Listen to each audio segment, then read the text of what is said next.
The MetLife BWF World Superseries is the top-tier competition on the BWF circuit, featuring 13 tournaments around the world. Attracting the finest shuttlers from around the globe, the badminton witnessed at a Superseries event is of the highest quality. The elite-level competition can be very demanding, and finding success in the highly competitive and lucrative Superseries is something players strive hard to achieve. 30-year-old Brice Leverdez recently made the breakthrough when the French player reached the last four at the Denmark Open for the very first time in his career. It was weird because that tournament, I came there, I didn't want to play Denmark Open actually. I played a really bad 3 weeks before in Asia. I made 3 very bad tournaments, so I just wanted to quit for a while and focus on my training, on like relaxing. But I already booked the ticket and I already entered the tournament, so I say, okay, just play. Anyway, there is French Open also after, so I have to play French Open, and then I will take the break after. France's top men's singles shuttler had a sensational run at the Superseries premiere in Odense. The unseeded Frenchman took out Chinese Taipei's Chou Tianchen in the last 16 and followed up with a victory against world number 1 Lee Chongwei. Leverdez pushed the Malaysian to the brink in 3 hard-fought games to reach his first ever Superseries semi-finals. So I didn't arrive with expectations in Denmark Open, and then I just played relaxed. So basically when I played Lee Chongwei, it was just like having fun on court. I was laughing a lot with my friend who was coaching me at that tournament. And I think this is why it kept me focused when I was playing, but also when I was stopping the points, like between points, I was really relaxed because I didn't pay too much attention to the result. So I was just focused on the point every time, and then I could keep my rhythm and the tactic. But the enormity of his victory took a toll on him physically and mentally. Facing Thanongsak Sinsumbunsok of Thailand in the semi-final, he could not replicate the same performance that saw him defeat the Malaysian legend the previous day. I finished at maybe 10 o'clock at night on Friday night against Lee Chongwei, a very hard match. And of course, the time you go back, there is some interviews, and then you have to rest, you have to stretch, you have to go to see the physio for a little massage. Then it's already midnight. But I was too tired, and I think mentally I was still playing in my mind. So I slept at 4 o'clock. Then I had to wake up at 8 and then play at 10 or 11 in the morning. I was first match scheduled in the morning.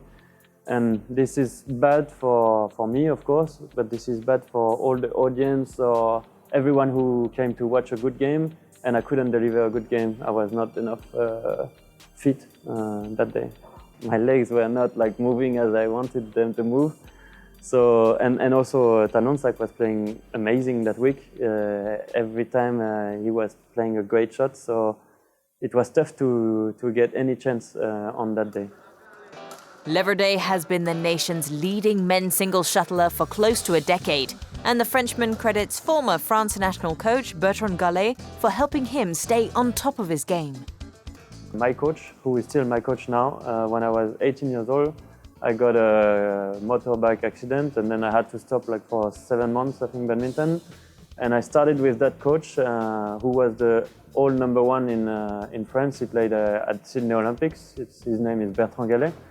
And he really understood the game. He learned the game by itself when he was playing, and then he taught me all the basics and all the techniques and tactics from 18 years old. And I think that's why I could keep being number 1 in France for that many years, because he was coaching only me at that time. Then he came national coach 3 years ago. He stayed there 2 years in the national center because we had a lot of differences with the federation. And then he quit the federation almost at the same time as me. And finally I asked him to be back to be my coach, and he accepted it. Although Leverdez proudly represents the tricolour, he's currently not part of the national badminton setup at INSEP, France's National Institute of Sport, after a disagreement with the French Badminton Federation 2 years ago. The 30-year-old largely trains independently from the national side, and it has had its ups and downs.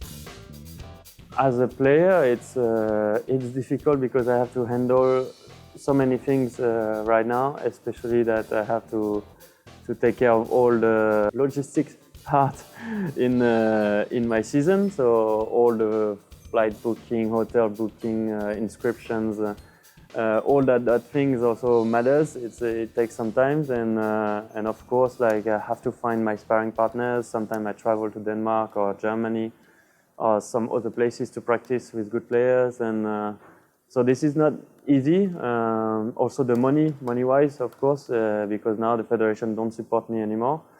So I have to find like private sponsors, and right now it's difficult. Despite the challenges, Leverdez feels he has more to give in international badminton. The world number 34 turns 31 this year, and the Frenchman has no intentions on giving up yet on the sport he loves. I feel good right now, so I don't really plan to retire.